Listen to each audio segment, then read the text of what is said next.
All right, so I want to go over a little bit about the different types of carbohydrates when it comes to the foods that we eat.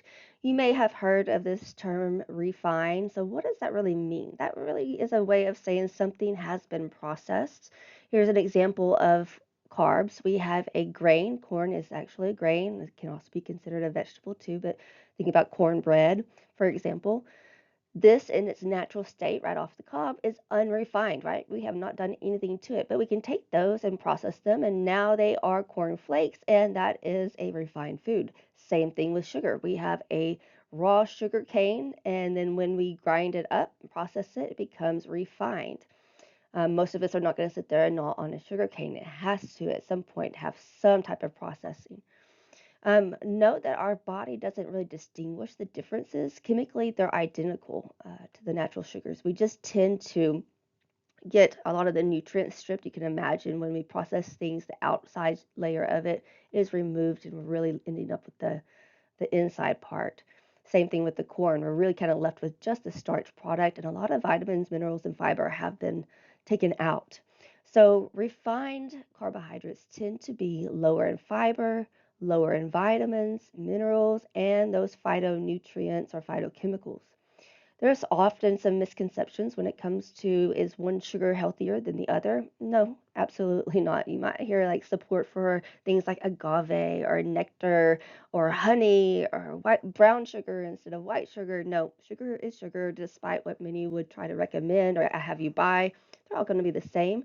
There might be a tiny bit of vitamins that are more in one or the other, but they are not enough to justify trying to get your vitamins from sugar. We should get our vitamins or be aiming for those vitamins and minerals from other different foods besides sugar sources. All right, so if we're going to talk a little bit about carbohydrates on a food label. The very first thing that I want to point out is that there are recommendations for all different types of macros and nutrients. And within the guidelines, old and new, there's a recommendation to limit sugar, but it's not a total sugar necessarily that it specifies. It's the added sugars. And it's not that the added sugars really chemically do anything different from the total amount of sugars. You can look at this diagram. It's covered up here, but let's say that there are 12 grams of sugar in it and 10 grams are added. What does that mean? That means that these aren't naturally occurring in that product. So let's say if I have some type of cereal, let's say Cheerios, for example, and those Cheerios would have a little bit of sugar in them naturally. But if I take those and I coat them with some sugar, I have now added that sugar to the original product. And so that's what that means. It still does the same thing within your body. Why is it bad?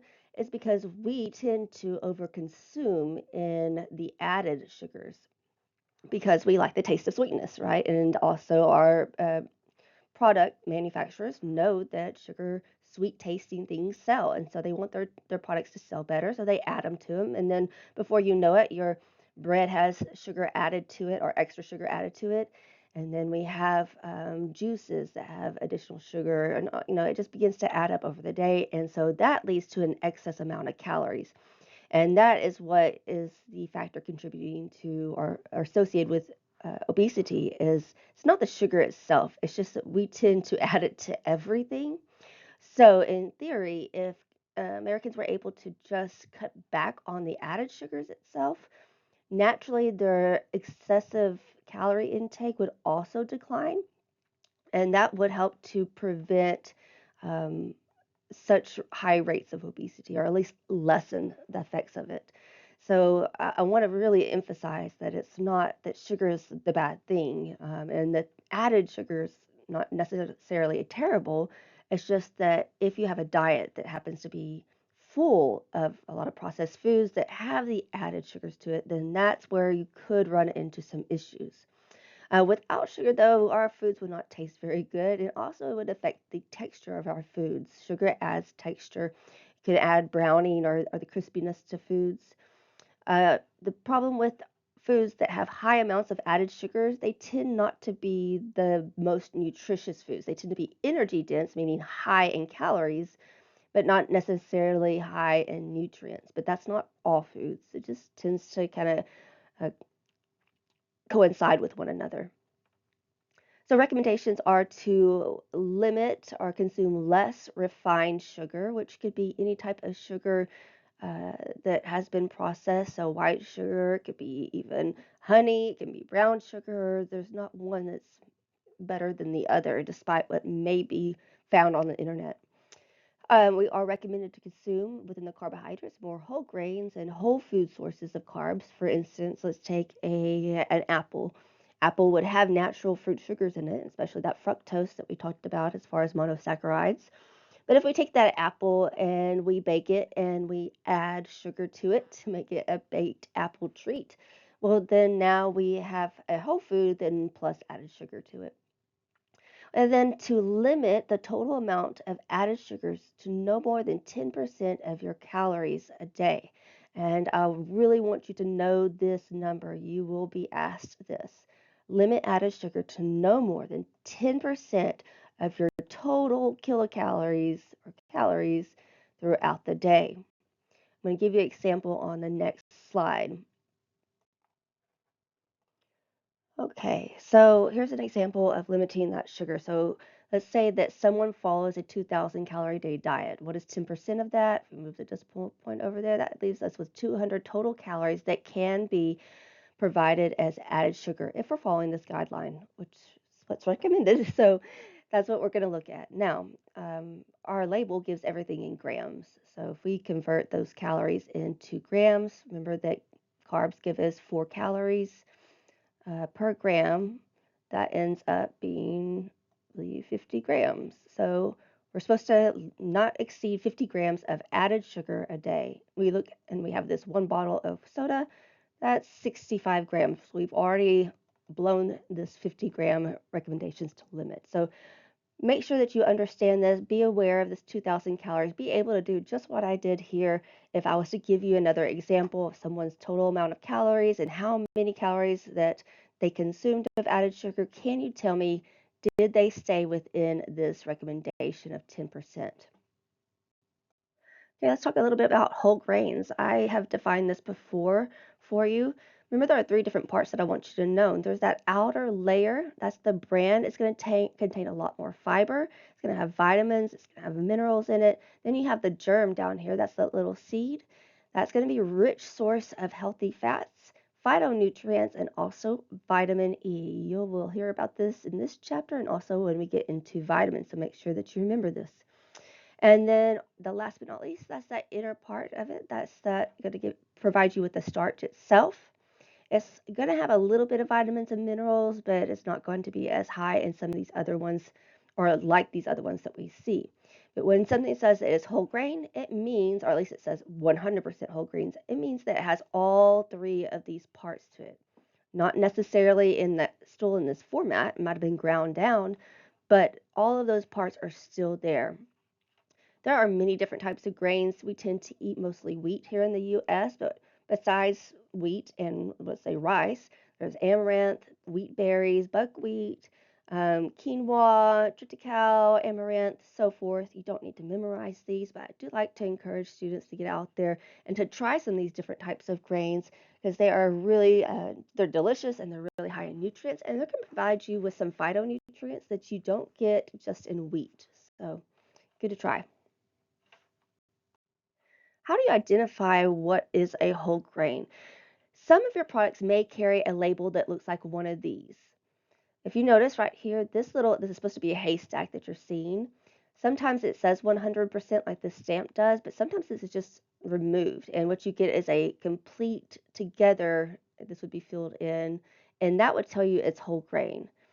If it's a split like this one is here, that means it's not completely whole grain, but there are whole grains in it. See, this one is indicative of only half of it being whole grains, and then the other half being some type of probably enriched grain. So this is the 100% stamp. That means that all of the grain is considered whole grain. The minimal requirement for this label to carry this claim is that it has to have 16 grams of whole grain per serving. You can see this definitely complies because it has 23 grams per serving, so that checks off. This one that is 50%, that means, of course, 50% must be whole grains. And what is 50% of 16? That's to have a minimum of 8 grams, I'm sorry. And this absolutely does provide that per serving. And then last but not least, you can have some that are just very basic, and they are going to have still significant amounts of whole grain, but it will typically be less than 50% when we look at all the grains or ingredients that are in a product. So it still has to have 8 grams per serving. So what are the recommendations when it comes to whole grain? Yeah, my plate has kind of gone away, but the recommendations are still there. We still recommend that at least 50% or half of your grains that you eat all day long should be whole grain sources. So if, again, sticking with that 2,000 calorie generic diet, if that was true, and my recommendations are to have 6 servings of whole grains a day. That means then half of that should be, or the 3 ounces, should be whole grains. Ideally, all of them, right? But we're not perfect. So at least if we can have a goal or a minimum goal of 3 or half of those servings, then we're going to be getting up there to at least a little bit towards those recommendations. The last thing I want to cover on this mini lecture is about a term called enrichment.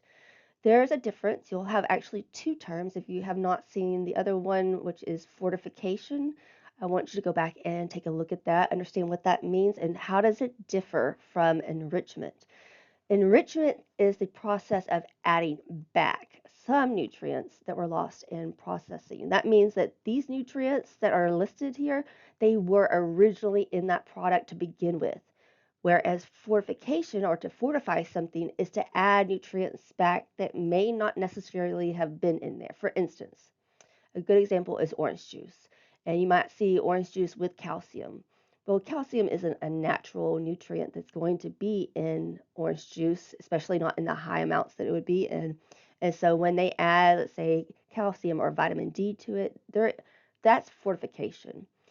Here's wheat, a wheat product. Now, this says enriched wheat. So if this was 100% whole grain, then it would not have been enriched. It still has everything that it needs to. But we enrich it back because if we didn't, this would be the amount. Let's see. Right here, this would be the amount of nutrients that I would have. And that is down from what is originally here. Here's being the 100% that was there of each of these nutrients before we processed it. Now they've all dropped down. Well, we realize that when that happens, that people end up with malnutrition. So now there is a law out there that you must add back at least these ingredients. Iron has to be enriched back, folate has to be enriched back, niacin, riboflavin, thiamine, all of these that are circled here must be enriched back when they are processed out. And what you see with these is not only are they put back into them, is that they actually are put back in amounts that are higher, almost, besides niacin, than they actually were originally there. How come, you may ask?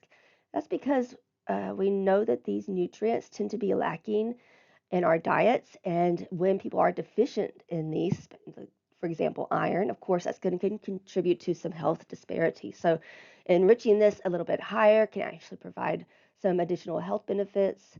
Folate, if you don't get enough of that and you're a female and become pregnant, that can lead to some harmful effects from your child called neural tube defects. So I want you to know what enrichment is, enriching things back into that product that were lost. And you do need to know exactly which ones have to be enriched back.